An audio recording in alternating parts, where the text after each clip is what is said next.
Adam Schefter, ESPN NFL insider, just tweeted out the following. Georgia defensive tackle Jalen Carter is visiting the Bears today. It is his second visit, with him already having visited the Eagles. Carter's agent, Drew Rosenhaus, said he is declining visit requests for any team drafting outside the top 10 picks. I'm confident Jalen will go in the top 10, Rosenhaus said. He's a good person, a family man, loves football, and is a generational talent. Carter was invited and plans to attend the NFL draft later this month in Kansas City. Now from Adam Schefter. We've seen this before.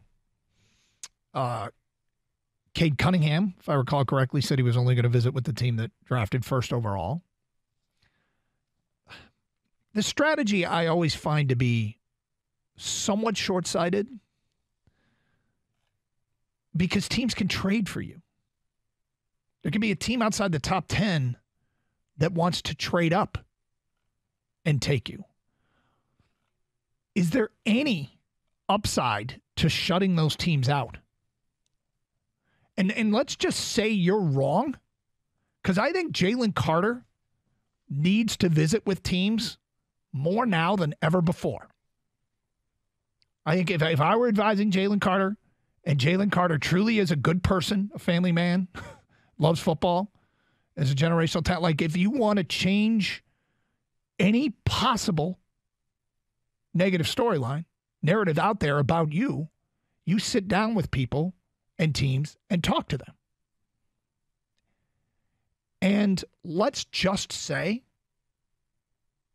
he does fall outside the top 10. Now what? Is it 100% guaranteed that Jalen Carter will go in the top 10? No. Gang, do you think it's 100% guaranteed Jalen Carter will go in the top 10? No. So the thing that he needs to do the most to convince people that he truly is, as his agent says, a good person, a family man, that Jalen, if he needs to prove, and I'm saying if, he needs to prove that Jalen Carter, the person, won't get in the way of Jalen Carter, the football player, the best way to do it is to meet with teams face-to-face. And also those teams do their homework on you and learn. But if he falls outside the top 10 and those teams have not had the chance to meet with him, couldn't he be in store for a free fall? Well, this is agent-driven. This is Drew Rosenhaus. I've never understood this strategy. It seems like it's more grandstanding than anything else. What you're just trying to do is create the illusion that you're... Speak it to be true? Yeah, you're just creating the illusion that your player is so great that there's obviously no way he's going to go after 10, so we're not going to waste our time. We're not going to waste your time. Understand Mr. Top 10 talent over here he's only available to teams that are going to be picking in the top 10, which is ridiculous because, to your point, anybody can trade up. But am I less likely to trade up if I haven't had a chance to talk to him? Of course. Of course. Now, there are some teams that have picks outside the top 10 that also have picks in the top 10. Teams have 2 picks, like the Lions, for instance. So if the Lions don't take him at 6 and, let's say he drops and keeps dropping, but they get him at 18, okay, he didn't go to top 10, but he did go to a team that's going to get a chance to interview him. I think it's dumb by Drew Rosenhaus to go out and say it. And maybe it's different in practice when it all happens, but they are the players. I know the teams are limited to how many players they can bring in for workouts. Are the players limited? I don't think so. Because if they are, then I can see this making more sense. But I'm not sure if they are or are not limited in how many visits they get. Yeah, I've never heard of a player limit, but I mean honestly. I'm sure if there were a player limit, that how many teams they could visit with, it would be more than 10. And look, I'm trying to keep an open mind on Jalen Carter because I hate trial and conviction by discussion on air. Yeah. Legally, he's through, he appears to be through all of what happened. The body cam footage came out this weekend, and I mean, we could talk about that if there's any conclusions to be drawn from that. But, I mean, we always joke about the gas mask wrong. There was a reason why when we did Karsch and Anderson 3.0 last week, that Jalen Carter was now available at 6. Yeah.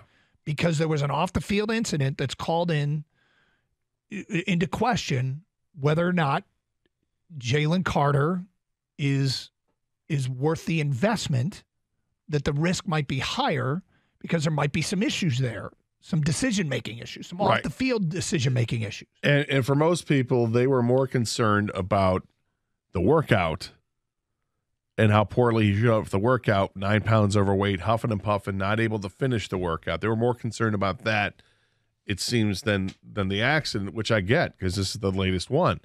And it was still 52.5% of the people spoke, and they would take Jalen Carter. Mm-hmm. He was unavailable in the first 2 mock drafts, yes. Yep. And there's a reason for that, right? And so this is really, I think, incredibly short-sighted for a guy who's clearly established himself as an agent that players gravitate to. Yep. Drew Rosenhaus. He gets top dollar. For all of his the braggadocio and the boisterousness and all that, players want him. Players want him representing them in negotiations. Is this a silly move? Or is this just another roll your eyes at Drew Rosenhaus? You don't take him seriously like some other people. I think it's more the latter. I don't think it's a smart move, but in the end, it's like we say, all right, would I do this or this? I don't know, but I trust Brad Holmes to make the right decision because he's earned it.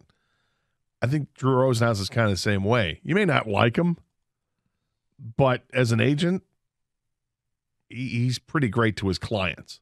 He gets what the clients want. Now, this is different because this is a rookie. It's another thing when you've got a guy who's a free agent, who's established, and he's trying to negotiate the biggest contract he can do that.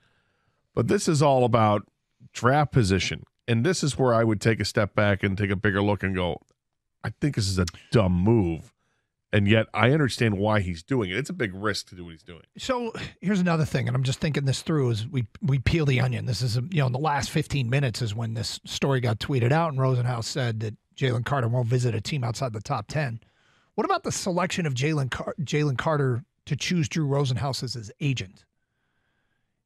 Is, to go get a guy that has that much public bravado, is that the smartest thing to do? He's one of the best agents in football. I know, but in any sport. It feels like he's very confrontational. So I get that he looks out for the best interest of the player, but I don't know when the player has the questions about him, is Drew Rosenhaus the best selection as an agent? I mean, he's great at what he does. He's a bottom line guy, and a bottom line is really good if you sign with Drew Rosenhaus. You may not like it, but he's got relationships with general managers, and the public perception of the guy might be completely different than the reality of what his relationships have been built through all the different sports and players it represents. Admittedly, I'm kind of spitballing this. I've always detested Drew Rosenhaus's public persona, but you're right. Maybe behind closed doors, he's not obnoxious, and so. Like I said, the bravado that he brings to the table. But interesting decision there. Jalen Carter will not visit any team outside the top 10.